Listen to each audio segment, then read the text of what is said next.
Vice presidential candidates, important though the job is, are not very well known to voters. The single debate, one each year, held between vice presidential candidates can go a long way toward helping voters decide which ticket they want to vote for. In 1988, George H.W. Bush chose as his vice president a very young, untested senator from Indiana, Dan Quayle.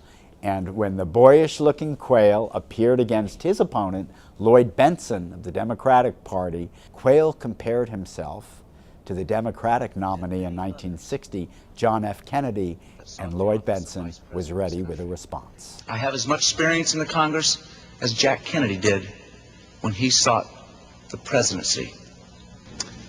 Senator, I served with Jack Kennedy. I knew Jack Kennedy. Jack Kennedy was a friend of mine. Senator, you're no Jack Kennedy.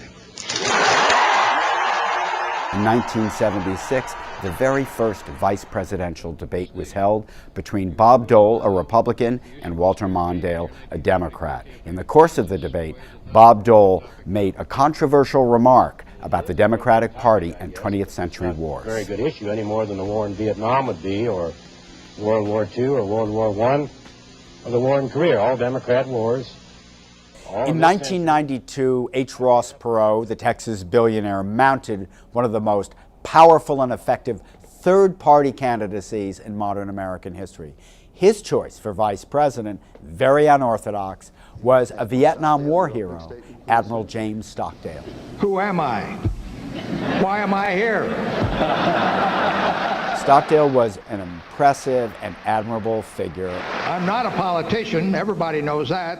A true war hero, but he didn't necessarily look like someone who was ready to hold national political office. In 2008, Sarah Palin's handlers discovered that when Palin was rehearsing for the debates, she kept stumbling over her opponent's name and called Senator Joseph Biden, "Oh Biden," confusing him with Obama.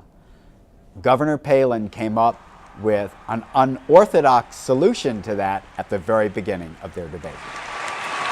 Nice to meet you. Hey, can I call you Joe? Okay, good. Thanks. No election was ever won because of a vice presidential nominee, but some may have been lost because of them. The debates are the testing grounds in which vice presidential nominees have to prove that the person they're supporting at the top of the ticket made the right choice in selecting the person who's one heartbeat away from the nation's highest office.